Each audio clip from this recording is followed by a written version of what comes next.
రోజులు గడిచే కొద్దీ పవన్ అభిమానుల్లో ఉత్కంఠ పెరిగిపోతోంది. కాటమరాయుడు సినిమా రిలీజ్ కోసం ఎంతో ఆసక్తిగా ఎదురుచూస్తున్న అభిమానులు టీజర్ను తెగ చూసేశారు. తెలుగు చిత్ర పరిశ్రమలో ఎవరూ టచ్ చేయని రికార్డును తన సొంతం చేసుకుంది ఈ టీజర్. 8 మిలియన్ ట్రేడ్ మార్కును దాటేసిన కాటమరాయుడు ప్రీ రిలీజ్ ఫంక్షన్కు సిద్ధమవుతోంది.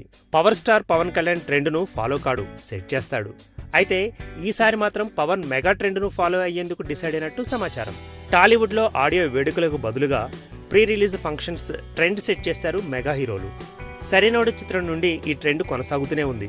ఇప్పుడు ఈ మెగా ట్రెండ్ను పవన్ ఫాలో అవుతాడా లేదా అన్న అంశంలో జోరుగా ప్రచారం జరిగింది.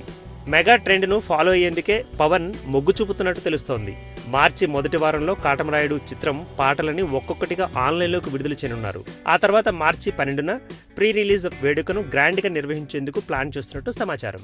ఇదే నిజమైతే పవన్ ఫస్ట్ టైం ట్రెండ్ను ఫాలో అయినట్టు అవుతోంది.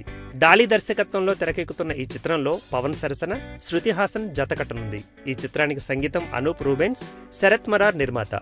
ఈ చిత్రం ఉగాది కానుకగా మార్చి 21న ప్రేక్షకుల ముందుకు రానుంది. ఈ వీడియో గనుక మీకు నచ్చినట్టయితే లైక్ చేయండి, షేర్ చేయండి, సబ్స్క్రైబ్ చేసుకోండి.